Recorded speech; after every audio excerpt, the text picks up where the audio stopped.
Boa tarde, professor. Sou Eduardo Rodrigues Verzola, do terceiro ano A.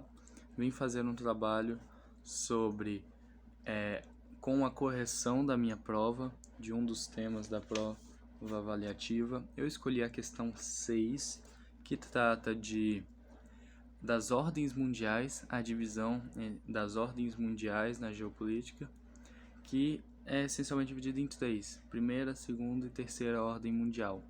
A primeira ordem mundial é a pós-revolução industrial, com a Europa sendo o centro do mundo, com a hegemonia principalmente da Inglaterra e da França. Em meio a essa dominação deles, eles estabeleceram o imperialismo, com toda aquela ascensão da burguesia, com toda aquela necessidade de você conseguir matérias-primas para abastecer a indústria, para abastecer o mercado. Eles começaram a dominar tanto a África como a Ásia para pegar matérias-primas para a indústria deles.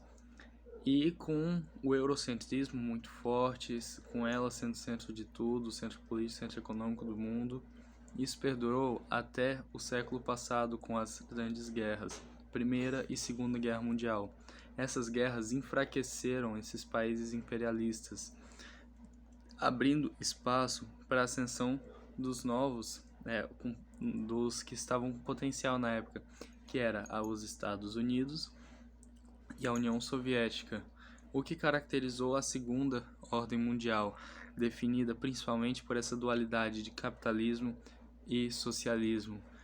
O Ocidente e o Oriente, o mundo se dividiu bastante, se tornou bipolar, dois polos, e teve várias representações dessa disputa com as dualidades, com as corridas armamentistas, com a corrida espacial.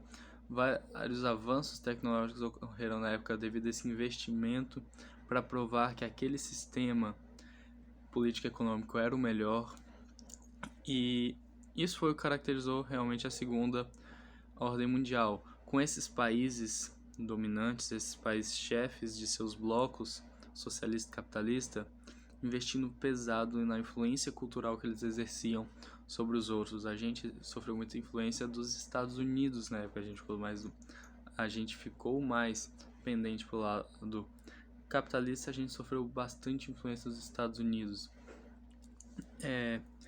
Isso se caracterizou até oficialmente a queda do Muro de Berlim, que representou o fim da Guerra Fria, que era essa disputa entre esses dois blocos.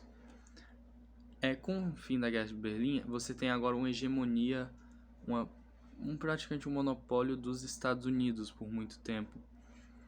Os Estados Unidos agora dominando o mundo, de certa forma, colocaria a Terceira Ordem Mundial, que é chamada de multipolar, mas também é unipolar. Unipolar. Multipolar por quê? Em questão econômica, você tem três partes fortes: os Estados Unidos, a Alemanha e Japão. Só que se você parar para analisar historicamente, a Alemanha e o Japão foram resultado dos investimentos americanos no pós-guerra e também no desenvolvimento deles para fazer a propagação do capitalismo. Então, é unimultipolar por causa que você tem múltiplos polos, só que todos eles convergem para o mesmo, que é os Estados Unidos, que é o capitalismo e a hegemonia desse país. Isso é o que caracteriza a Terceira Ordem Mundial atual.